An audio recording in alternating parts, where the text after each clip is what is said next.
গ্রীষ্মমণ্ডলীয় শক্তিশালী হারিকেন ইদালিয়া মঙ্গলবার আঘাত হানে কিউবায়। লন্ডভন্ড হয়ে যায় দেশটির রাজধানী হাভানা, উপড়ে যায় গাছপালা, ক্ষতিগ্রস্ত হয় বহু বাড়িঘর। হারিকেনের প্রভাবে জলোচ্ছ্বাসে প্লাবিত হয় বহু এলাকা, বিদ্যুৎ বিচ্ছিন্ন হয়ে পড়ে কয়েক লাখ মানুষ। কিউবায় তাণ্ডব চালিয়ে আরও শক্তি সঞ্চয় করে যুক্তরাষ্ট্রের ফ্লোরিডার দিকে এগিয়ে যাচ্ছে ইদালিয়া। এর গতিবেগ ক্রমেই বাড়ছে। যুক্তরাষ্ট্রের আবহাওয়া অফিস জানিয়েছে, মঙ্গলবার স্থানীয় সময় মধ্যরাত থেকে বুধবার সকালের মধ্যে এটি ফ্লোরিডায় আঘাত হানতে পারে। এ সময় হারিকেনটির সর্বোচ্চ গতিবেগ পৌঁছাতে পারে ঘন্টায় 208 কিলোমিটার পর্যন্ত। হারিকেনের প্রভাবে এরই মধ্যে ফ্লোরিডার কি ওয়েস্ট সহ বিভিন্ন স্থানে ভারী বৃষ্টিপাত ও ঝড়ো হাওয়া শুরু হয়েছে।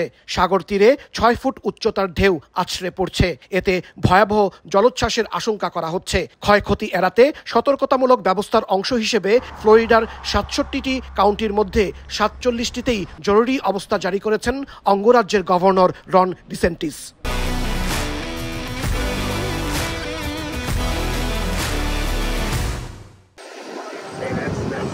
হারিকেন ইদালিয়া মোকাবেলায় পর্যাপ্ত ব্যবস্থা নেওয়ার কথা জানিয়েছে স্থানীয় প্রশাসন। এরই মধ্যে বিভিন্ন এলাকা থেকে স্থানীয়দের নিরাপদ স্থানে সরিয়ে নেওয়া হয়েছে। হারিকেনটি আঘাত হানার সময় উপকূলীয় এলাকা দীর্ঘ সময় বিদ্যুৎ বিচ্ছিন্ন থাকতে পারে বলে জানানো হয়েছে। সম্ভাব্য দুর্যোগ মোকাবেলায় প্রস্তুত রাখা হয়েছে ফ্লোরিডা অঙ্গরাজ্যের 1000-এর বেশি ন্যাশনাল গার্ড সদস্য। গেল রোববার ক্যারিবিয়ান সাগরে সৃষ্টি হয় হারিকেন ইদালিয়া। হাসানুজ্জামান সাকি, সময় সংবাদ, যুক্তরাষ্ট্র।